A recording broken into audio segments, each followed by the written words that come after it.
Guana जहां पहले प्रधानमंत्री हैं। एयरपोर्ट पर प्रधानमंत्री मोदी का अभूतपूर्व स्वागत किया गया। रेड कार्पेट वेलकम प्रधानमंत्री का हुआ है। राष्ट्रपति इरफान अली ने स्वागत किया प्रधानमंत्री का और दर्जन भर कैबिनेट मंत्री उस दौरान मौजूद रहे। बॉडी लैंग्वेज, गले लगे, हाथ मिलाया, एक दूसरे की पीठ थपथपाई और इसी तरीके से प्रधानमंत्री का स्वागत गुआना में हुआ है। गुआना में प्रधानमंत्री मोदी की मौजूदि गुआना और भारत के रिश्तों को और ज्यादा मजबूत करती हुई नजर आएगी। इंडिया खुद बहुत बड़ा प्रोड्यूसर भी है गुड्स का, हर तरह की वो आईटी से रिलेटेड एक्सपोर्ट्स हों वो भी वो बना रहा है। उसके अलावा इंडस्ट्री और क्रॉप्स में, फसलों में, हर चीज़ में वो एक्सपोर्ट करता है। तो किसी भी मुल्क अगर उनका वज़ीर-ए-आज़म जाते हैं नरेंद्र मोदी साहब, तो अगला मुल्क उन्हें वेलकम करता है। बता दें, ब्राजील की यात्रा पूरी करने के बाद पीएम मोदी 3 दिन के लिए गुआना यात्रा पर पहुंच चुके हैं। ये यात्रा बहुत महत्वपूर्ण है क्योंकि यहाँ भारत कैरिकॉम देशों का शिखर सम्मेलन है। कैरिकॉम यानी कैरिबियन सागर के द्वीपों के देशों का समूह, Caribbean community and common market. Caribbean community and common market नाम से होने वाला ये शिखर सम्मेलन पूरी दुनिया को हैरान कर देगा। भारत ग्लोबल साउथ को एक साथ लाकर आगे बढ़ने की कवायद तेज कर चुका है।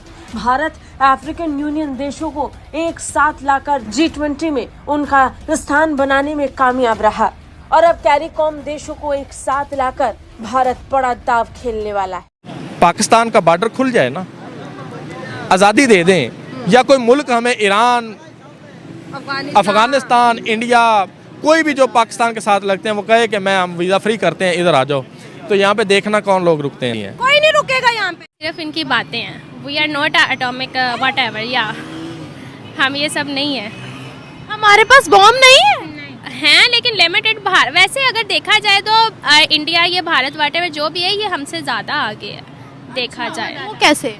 ये एटॉमिक पावर उनके पास ज़्यादा है। नमस्कार दोस्तों, अपडेट इंडिया में आपका स्वागत है। दोस्तों भारत के प्रधानमंत्री नरेंद्र मोदी गयाना पहुंच चुके हैं। गयाना के एयरपोर्ट पर प्रधानमंत्री मोदी का भव्य स्वागत किया गया। दोस्तों, प्रधानमंत्री मोदी का गयाना दौरा बहुत ही अहम बताया जा रहा है भारत के लिए। दोनों देशों के बीच संबंध और भी मजबूत होंगे। दोस्तों, प्रधानमंत्री Europe and America and the west is looking India very seriously. वो बड़ा सीरियसली देखते हैं बिकॉज वो लोगों को पावर के लेंस से देखते हैं। हम जो साउथ एशिया में, इंडिया पाकिस्तान में बैठे हुए हैं, हम first we look each other from an identity lens से देखते हैं। G20 में for example there was an every leader, मैं आपको बता सकता हूं, there was an every leader in this conference who wanted to see Narendra Modi, starting from Joe Biden. India के साथ तरले और मिन्नतें कर रहे हैं कि तजारत खोल दो, आए हमारे साथ बैठे, ये उनकी सारी शर्तें मानने को तैयार हैं, लेकिन वो इनको मुंह लगाने को तैयार नहीं है। इनको मेरे मुंह से कोई गलत जुमला निकलने लगा था, अब वो इनको किसी इशू के ऊपर भी अपने बराबर नहीं समझता, ना इनके साथ वो डील करना चाहता है। वो इनको ऐसे डील कर रहा है जिस तरह हमारे दर पे कोई बकारी आए तो उसको हम डील करते हैं। दिल किया खरा दे दो, नहीं दिल किया रहने दो। हेलो फ्रेंड, मैं हूं शाइला खान और आप देख रहे हैं नाइला पाकिस्तानी रिएक्शन। आज हमारे शो पर बहुत लंबे ब्रेक के बाद वकील साहब, मतलब के कुद्दूस साहब मौजूद हैं और बड़ा मुश्किल होता है जी वकीलों से टाइम लेना और उनसे बातचीत करना। इंडिया के साथ देखें तो $50 बिलियन की इन्वेस्टमेंट कर रहे हैं और वहां पर जी वेस्ट कोस्ट ऑयल रिफाइनरी लगा रहे हैं, जिसके साथ हजारों लोगों का कारोबार मुंसलिक है, हजारों लोगों का रोजगार मुंसलिक है। सऊदी की इंडिया के साथ पॉलिसीज देख लें और पाकिस्तान के साथ। मेरी इंतहाई निगारिश यही है कि तेरे नाम से इब्तदा कर रहा हूँ। क्या बात है। हाँ। बाय द वे, जब भी मैं रोड पे से गुजरूँ, मेरी नज़र आपके रोड शो पे पड़ जाए तो मेरी कोशिश होती है या आप बुला लें या मैं खुद आ जाऊँ। क्या बात है, थैंक यू। अब आ जाए आपके सवाल की तरफ। आपका सवाल ये था कि सऊदी अरब का दोहरा स्टैंडर्ड क्यों है, हाँ। दोहरा म्यार क्यों है। पाकिस्तान के अंदर $5 बिलियन, इंडिया के अंदर $50 बिलियन। याद रखें, आपको बेसिक नॉलेज होना चाहिए कि हम गुलाम कौमों को कैसे ट्रीट करते हैं, गुलाम कौमों को किस तरह लीड करते हैं, आज़ाद कौमों के साथ कैसे बात करते हैं। अच्छा, जब किसी गुलाम से बात करेंगे, उसकी बॉडी लैंग्वेज देखिएगा, उसकी ड्रेसिंग देखिएगा, उसका उठना बैठना देखिएगा, उनकी क्वालिफिकेशन देखिएगा। ठीक हो गया, हाँ। जब आज़ाद कौमों को देखेंगे तो तब उनकी ड्रेसिंग देखिएगा, उनका उठना बैठना देखिएगा, उनकी रैदल बैतल देखिएगा। मिसाल के तौर पे अफ़गानिस्तान की बात करते हैं, अफगानिस्तान के अंदर कितना अरसा जंग लड़ी गई? 30 साल। 30 साल। कितने ममालिक को उन्होंने शिकस्त दी? तकरीबन 51 से 52 ममालिक को उन्होंने शिकस्त दी। क्या उन्होंने अपनी खेड़ी चेंज कर ली? नहीं। क्या वो सूटड बूटड हुए? नहीं। क्या उन्होंने अफगानी ज़बान बोलना बंद कर दी? नहीं। अब आ जाओ इंडिया की तरफ।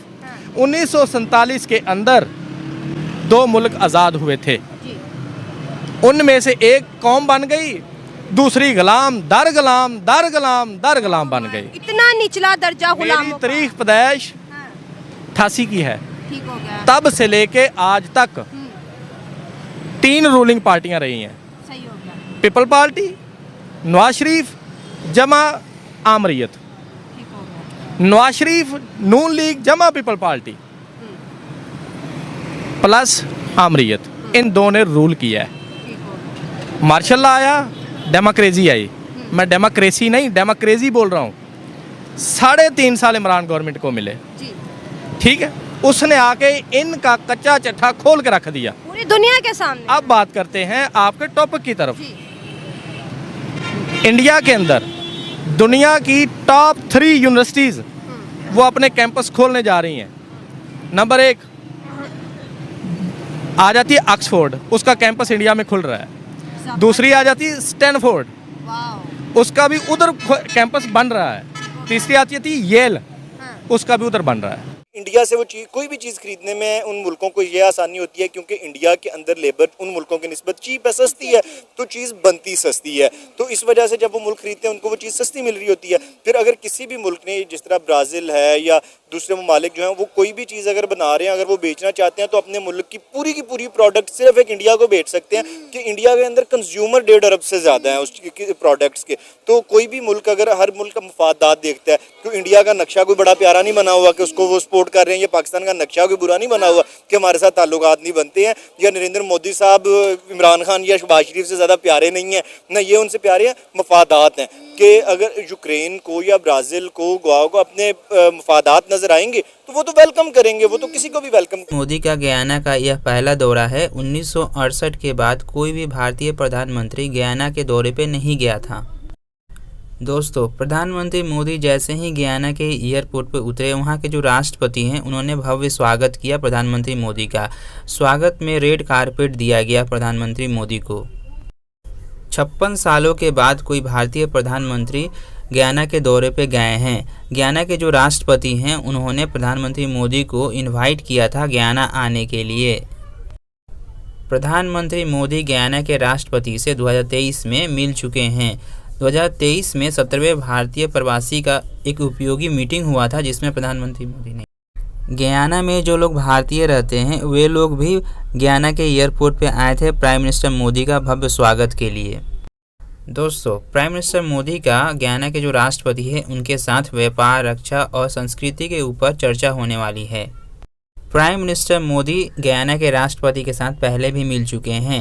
2023 में 17वें भारतीय उपयोगी मीटिंग हुआ था जिसमें प्राइम मिनिस्टर मोदी गयाना के राष्ट्रपति को सम्मानित किया था। दोस्तों, खबर में बताया जा रहा है प्रधानमंत्री मोदी गयाना में नेशनल असेंबली को प्रधानमंत्री का दौरा ऐसे समय में हो रहा है जब भारत अपने वैश्विक साझेदारियों को विकास करने में लगा है, संबोधित करने वाले हैं। दोनों देशों के बीच संबंध और भी मजबूत होगा इससे।